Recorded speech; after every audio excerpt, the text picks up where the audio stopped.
Hi everyone. So you're probably getting used to me looking fucking sweaty in this green hoodie. I've got about 5 of these just so you know.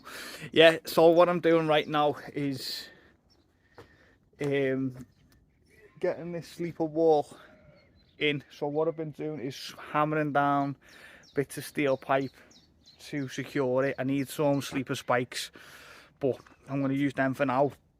And I've been putting these in it, which are 10 inch, so they're 2 inch into the next sleeper. I'll be honest, they've absolutely battered me wrists, and the drill caught me knee as well. That didn't half it. And I went through two 5 amp Makita batteries, only putting about 10 of these screws in. They obviously wear it out, but this will end up being solid. And then them four small meter by meter bats are going to be in this end, so they're going to be slightly sunk in. I might bring up another sleeper to hide the vacuum totally. Not sure yet. I'll figure it out. But right now I'm making it more like a retaining wall. That's my goal, and then I can mess around with it as I go. And I've started putting up a feather edge fence. You can see that batten just sticking out. It's going to be cut off there. That's 8 foot feather edge, and that's about 6 foot-ish what I've got it to.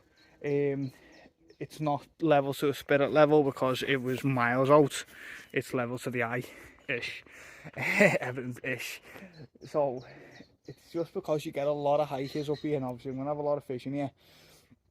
And also they just stop and talk to me. I know that sounds horrible, but I'm trying to get stuff done. And then the dog goes mad at them as well. The dog absolutely loses it at the hikers. So I thought it's just better to fence it off, block it off, and then that'll just be all the way down there. It'll be feather edge, painted black because we already had it.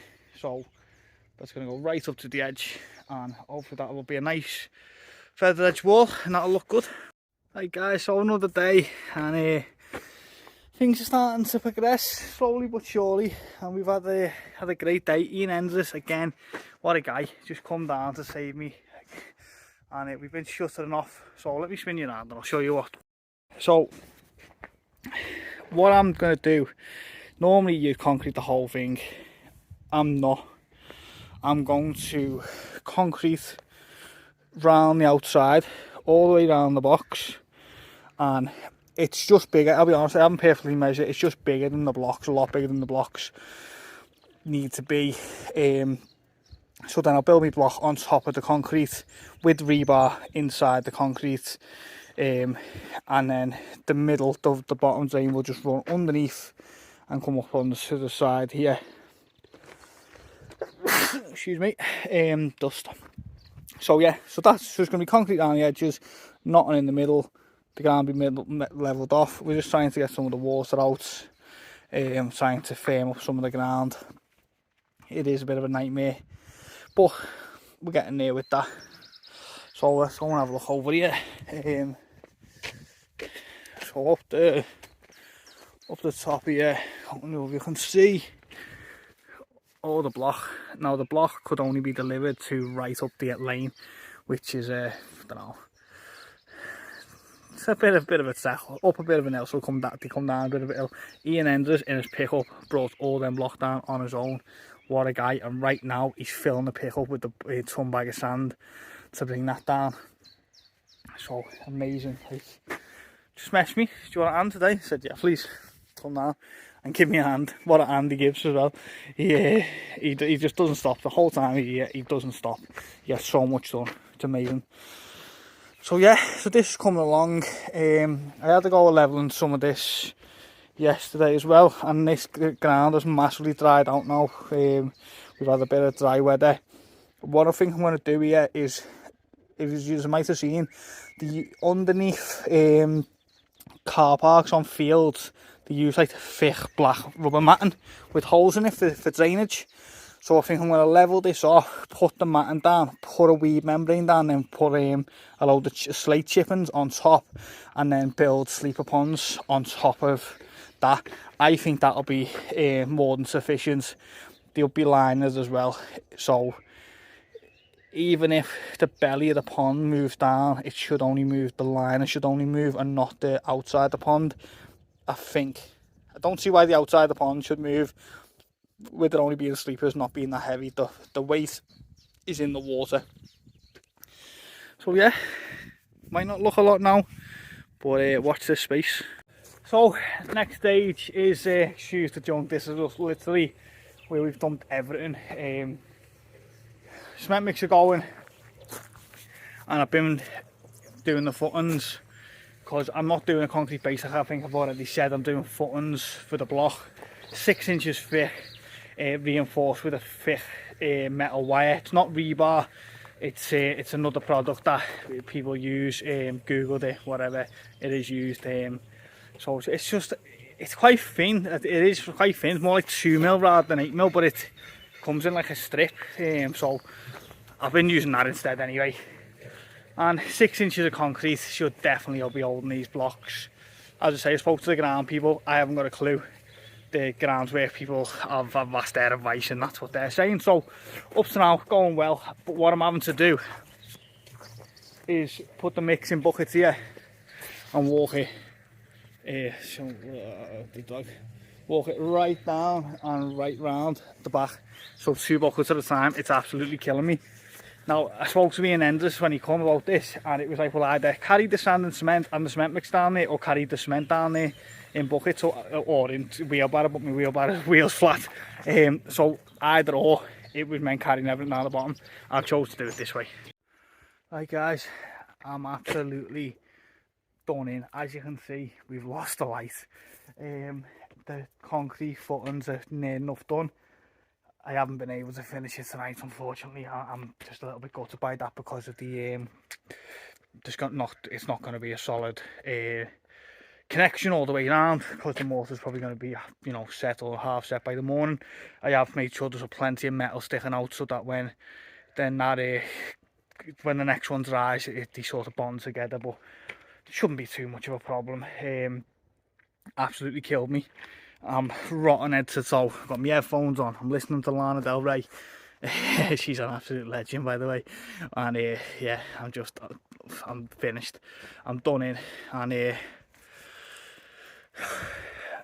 I think that's me for the night, to be honest.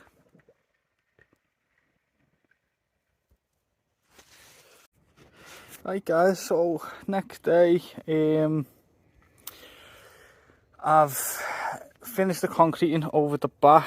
I've hit the water table, so what I've had to do is dig a bit of a trench so the water drains down, and then I'm just on hand with the little 700 litre now pump to keep draining the water off. And I've had to do it twice this morning. Most of the water's out now. The sun's out, which is massively helping. But while the concrete's drying, I'm going to crack on with this. So with the water table anyway, just so for everyone's knowledge, everyone knows, before I put the concrete in, the water was a little bit of wet, but it was okay. But when I've put the concrete in, I've obviously shuttered it in, and then the water's then rising through the clay, which is a nightmare, to be honest. But I didn't realise beforehand, because water always finds a way, and with the concrete now round the edges, that's meant that the water can't escape around the edges, so it's escaping through the middle. So anyway, I'm dealing with that for now, and I've got my trench dug for my bottom drain, which haven't arrived yet, so I haven't put the pipe work in, but I have left a section in the concrete where I can run it to that back corner, because I've changed my plans. But at the minute, I'm working on making 2 sleeper ponds, but they're going to be built as one. So, see where now you would naturally have them staggered, so you'd have one sleeper come to the end, then one sleeper come short. I'll try and explain what I mean later. But what I've done this purposely, is a full length sleeper on the end, so then this gap here, now when the next sleeper runs down here, the one above will end up becoming staggered, so it'll be like double staggered rather than single staggered for another pond in this space, which I just haven't cleared yet. And then what I'm planning to do is, once I've got the shape in and where the ponds are going to go, is dig some earth down and try and get at least a foot into the ground, with the earth, and then any of the extra earth is going to backfill on this side to get this nice and level for the small vats. So hopefully that works out well. If I can deal with that water so the concrete dries, the concrete is drying really well actually. It was firm to the touch this morning, so that's good.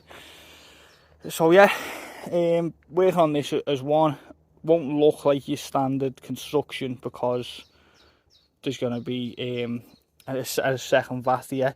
I'm also on the fence of whether to split this one down the middle as well by putting a sleeper wall in the middle, and then the 3 vats could end up being the same size, possibly. I've got 2 here. I've got till to this point here before that's the concrete path, so that's how you're going to access it around the back here, down that concrete path. So that's me thinking, do we make it into 3, do we make it into 4, do we make a bigger one and a slightly smaller one?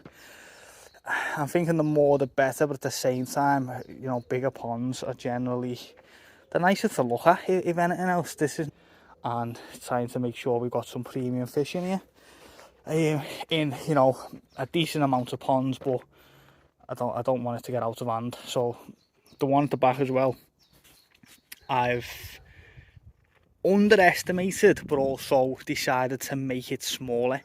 So I measured wall to wall, obviously, and worked it out on the pond calculator without the block involved. Now when you take the corner away because of the land drain, and then you take the block away, and then I take the other metre of earth that I didn't end up digging away because now I've created this as a path in between that pond, in between the block pond and the sleeper pond. There's going to be a path down the middle to get to more vats at the back. So now that's going to be 2,500 gallon. This will probably be about 2,000 gallon, maybe just under. This will probably be about 1,500 gallon if I end up doing 1, 2, 3. And then out here, where it's now just wood and stuff, this is where I'm going to do a 3,000 gallon pond with a window, which probably isn't going to be for sales fish. Probably going to be my own collection of fish, to be honest.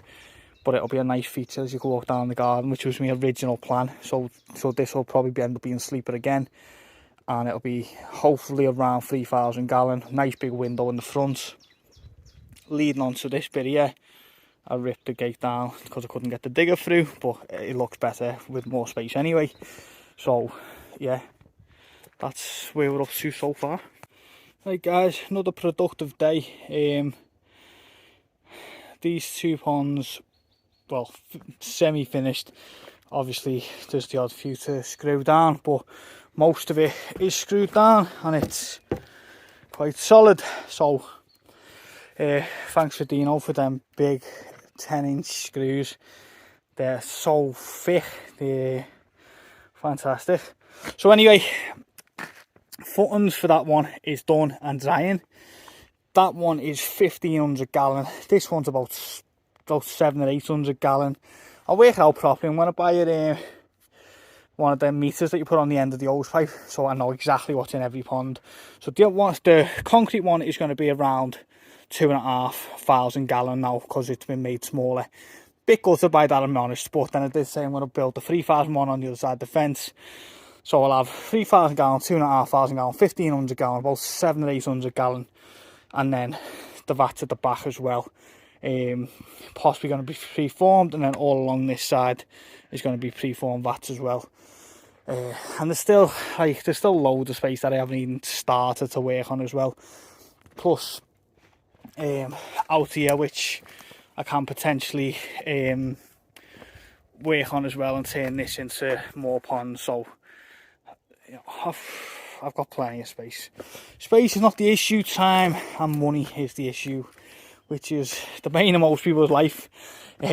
So anyway, this is the end of the video. Hope you've enjoyed it. If you're not subscribed, please do. Please like the video, please comment. Let me know what you're thinking on it, because any, you know, helpful criticism I can take on board. If anyone's got any thoughts and ideas. And just so you know, these are all staggered. Obviously the reclaims, so I've used them before, so some of them were already cut smaller and I'm having to work with what I've got. Not the end of the world. The screws, got these corner brackets which are really thick, and they've got the metal bit in the middle which will stop them bowing, bending. And then I'm going to put uni struts up the sides, and I'm going to concrete around the edges. I don't know if I've mentioned, I'm going to be digging these down to gain the height. They're only 3 sleepers high. So then I'm going to put jump guards around the side and then dig down probably around a foot and a half, depending on how the ground is. So that's my plan, to gain some more water will be going down. So anyway, appreciate it, and I'll catch you all next time.